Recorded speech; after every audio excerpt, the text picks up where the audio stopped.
ఇప్పుడే లైవ్ చూస్తున్నానండి. సో, దాంట్లో ఏమో మనీష్ వచ్చేసి ప్రియాకైతే గనక నిన్న తను ఇమ్మాన్యుయల్ దగ్గర కూర్చొని బాధపడింది, వాళ్ళ గురించి మాట్లాడుకున్నది చెప్తున్నాడు. ఇందులో ఎంత హైడ్ చేస్తున్నాడంటే తను వీళ్ళని తిట్టుకున్నది అవేమీ లేకుండా నేను ఇమ్మాన్యుయల్ దగ్గర బ్రేకప్ అయ్యాను. బ్రోక్ అయ్యాను. ఆ నుంచి నా గురించి చెప్పాను.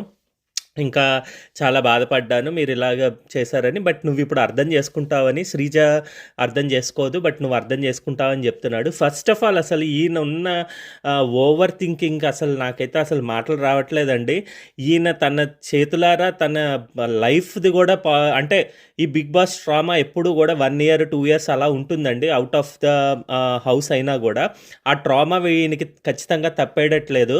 ఎందుకంటే ఎంత ఓవర్ థింకింగ్ అంటే ఇప్పుడు 'నాగార్జున' గారొచ్చి వీకెండ్ తిన్ని ప్రశ్నిస్తారు. సో, అది దొరికిపోతాము వీడియో బయటేస్తే. సో, అందు గురించే ముందరే చెప్పేద్దామని ఇక్కడ చెప్పి, అది కూడా ఏం తిట్టారా, ఏంటా ఏం చెప్పలేదనమాట. నేను బాధపడ్డాను ఇది అని చెప్పాడు. అలాగే 'శ్రీజ' గురించి ఎక్కించడం. ఇంకా 'శ్రీజ' గురించి ప్రియా గురించి కూడా తను తిట్టుకున్నదే కదా! అది అంటే ఓవర్ థింక్ అనమాట. ఏంటి తినికి ఛాన్స్ ఇవ్వట్లేదు, ఇది ఇవ్వట్లేదు. తినికి ఇది ఒక రోల్ ఇవ్వకపోతే తిను వెనక్కి ఉండిపోతాడు అనుకోవడం. అలాగే భరణి నామినేషన్స్కి వచ్చేసరికి భరణితోటి మీరు ఒక స్నేక్ లాంటి వాళ్ళు, మీరు మమ్మల్ని మా యూనిటీని దెబ్బతీయడానికే ట్రై చేశారు అని ఓవర్ థింకింగ్ అక్కడ. సేమ్ అలాగే ఇంకెవరు మన హరీష్తో కూర్చొని మాట్లాడతాడనమాట. నేను ఈ అద్దంలో నుంచి ఇక్కడి నుంచి మిర్రర్లోంచి కూడా చూస్తాను వెనకాల ఎవరెవరు ఏం చేస్తున్నారా అని ఎందుకు అంత అసలు ఏమి 1 వీక్ అండి. ఆ 1 వీక్లో కూడా 2 డేస్ వీకెండ్ ఎపిసోడ్స్ వస్తాయి కాబట్టి వాళ్ళకి ఏమీ ఇది ఉండదన్నమాట.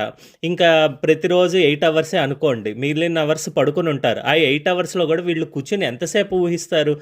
ఎంత ఓవర్ థింకింగ్ అంటే మీరు అక్కడ ప్లేట్ పెట్టారు అని ప్రియాకి వెళ్ళి చెప్తాడు నిన్న. మీరు దానికి తెలిసినా కూడా మీకు తెలియదు అన్నట్టుగా బిహేవ్ చేశారు మీరు కానీ తనోజ్ కానీ.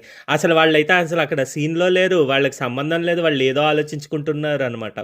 ఇంకా రీతూ చౌదరి గురించి చెప్తూ నామినేషన్లో కూడా అంటాడు కదా, మీరు మా లోపలికి పాక్కుంటూ వచ్చేది దొంగగా పిల్లిగా, అది ఎందుకంటే మమ్మల్ని గొడవలు పెట్టి మా మధ్యన ఏదైనా దొంగతనం జరిగిపోతే ఆ దొంగతనాన్ని మా మీదకి వేసేయచ్చు అని.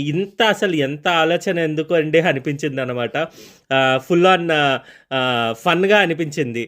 ఏంటి ఇంత ఆలోచిస్తాడా, అంత వేస్ట్ ఆలోచన అనమాట. ఇది ఎక్కడా కూడా పనికొచ్చేది లేదు. ఇలాగైతే కనుక ఇంకా ఇంకా ఇంకా ఈ వీక్ పోయినా నెక్స్ట్ వీక్ పోయినా మనం చెప్పలేమండి, అంత గ్రాఫ్ తగ్గిపోతుంది. వాళ్ళు హైలైట్ చేస్తుంది అయితే ఈయనే అనమాట, one of the reason. So ఇదండి ఎపిసోడ్ రివ్యూతో మళ్ళీ కలుద్దాం.